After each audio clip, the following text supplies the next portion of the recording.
Will you pray with me? May the words of my mouth and the meditations of all our hearts be acceptable to you, O God, our rock and our redeemer. Amen.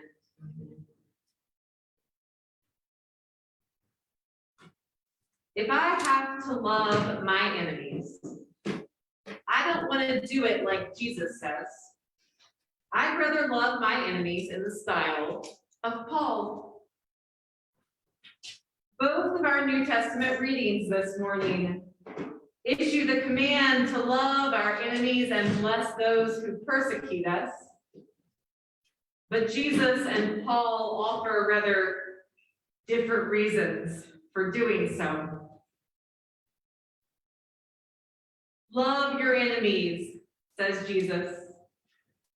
Bless those who curse you, pray for those who abuse you, do good, lend, expecting nothing in return. Your reward will be great. You will be children of God. Be merciful, because God is merciful. Paul begins in much the same way. Bless those who curse you, persecute you. Bless and do not curse them. Do not be overcome by evil, but overcome evil with good. If your enemies are hungry, feed them. If they're thirsty, give them something to drink. For by doing this, you will heap burning coals upon their heads. Yes. Come again? Burning coals. The word of the Lord, thanks be to God. Paul's version of love your enemies feels a little bit like a kind Southern lady looking at you and saying, bless your heart. It's the kill them with kindness mentality, if you will. Yes, I think I want to love my enemies like Paul. And quite frankly, in the whole scope of the biblical tradition, even Paul's somewhat passive-aggressive piety sounds pretty tame. His idea of enemies show up quite a bit in the Bible, 379 times to be exact. This compilation of writings that we call the Word of the Lord, thanks be to God, has a lot to say about those we call enemies. And let me tell you, it is not all pretty. In Deuteronomy chapter 30, verse 7, Moses promises the Hebrew people, God will put all manner of curses upon your enemies and upon the adversaries who took advantage of you. And then in Joshua chapter 10, we hear in disturbingly graphic detail how God does exactly that. As the story goes, God makes the sun stand still in the sky so that Joshua and his army can defeat the 5 kings of the Amorites and then brutally murder these kings and all their people. Sometimes when we read passages like this from the Bible, the only faithful response I can muster is, Lord, have mercy upon us. But it doesn't stop there. The Bible has much more to say about enemies, and perhaps nowhere more than the book of Psalms. In Psalm 3, verse 7, the psalmist prays, rise up, O Lord, deliver me, O my God. For you strike all my enemies on the cheek, you break the teeth of the wicked. Or Psalm 68, verse 21, God will shatter the heads of his enemies, the hairy crowns of those who walk in guilty ways. And then in our beloved Psalm 139, the psalm that begins, O Lord, you have searched me and know my heart.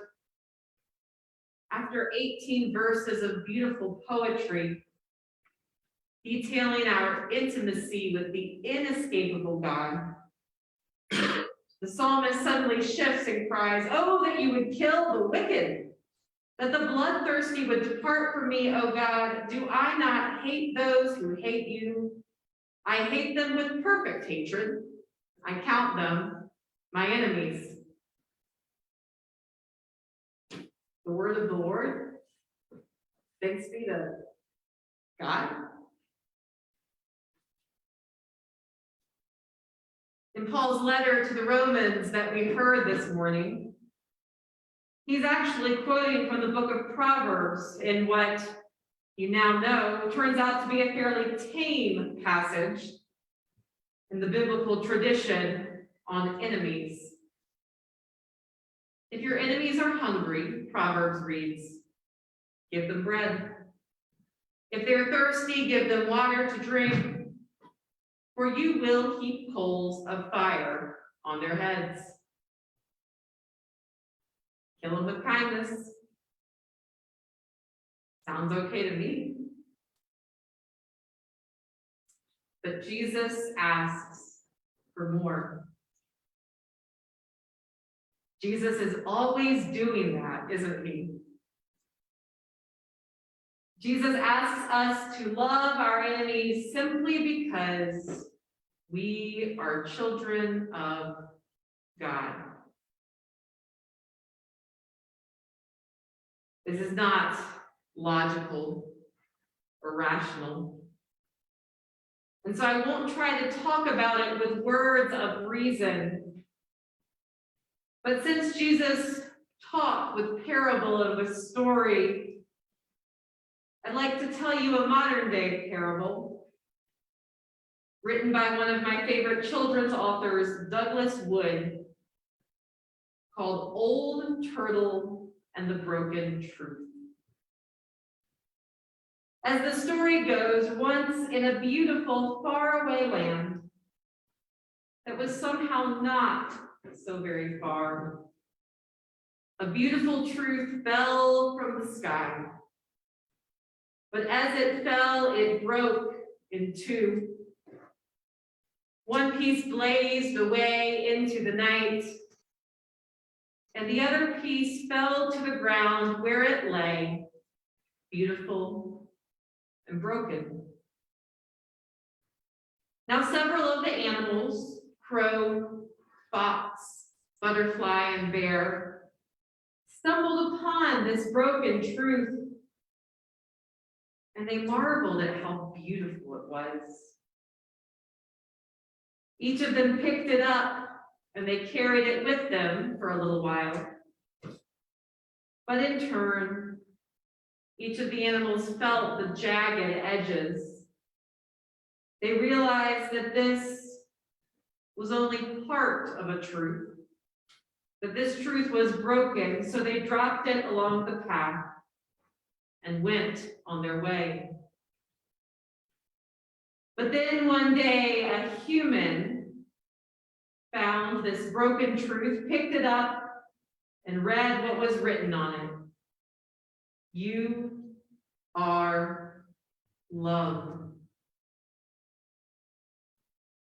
The human loved the truth. It was beautiful, it sparkled. It made him feel warm inside. You are loved.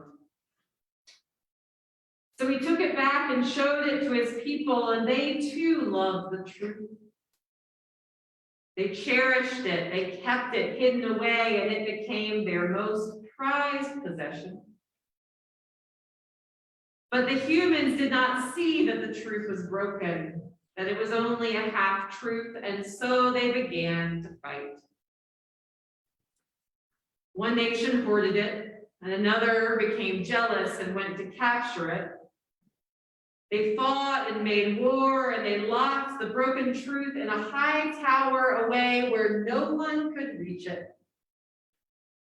And there was great suffering on earth.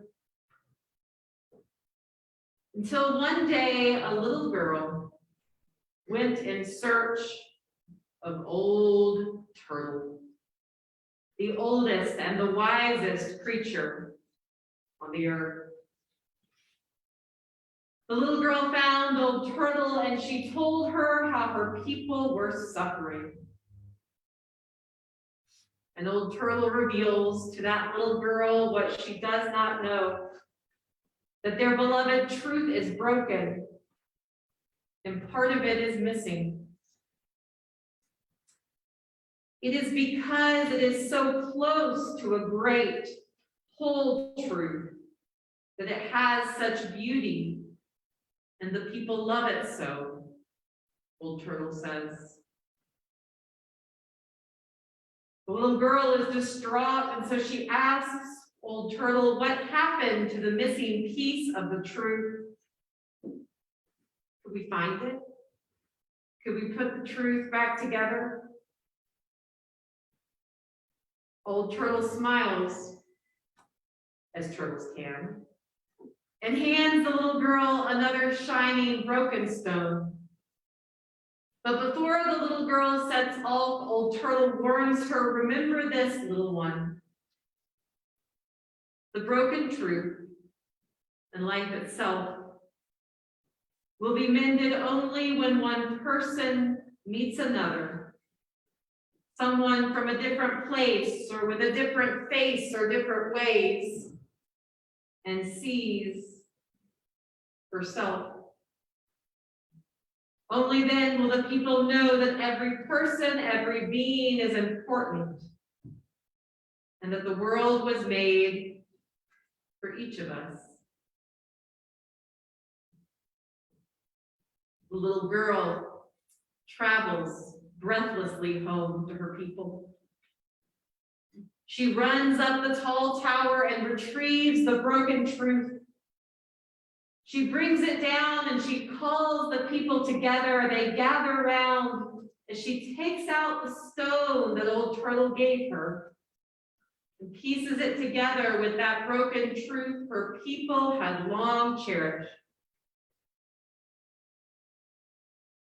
And all the people marvel at this whole beautiful truth that reads, "You are love, and so are they."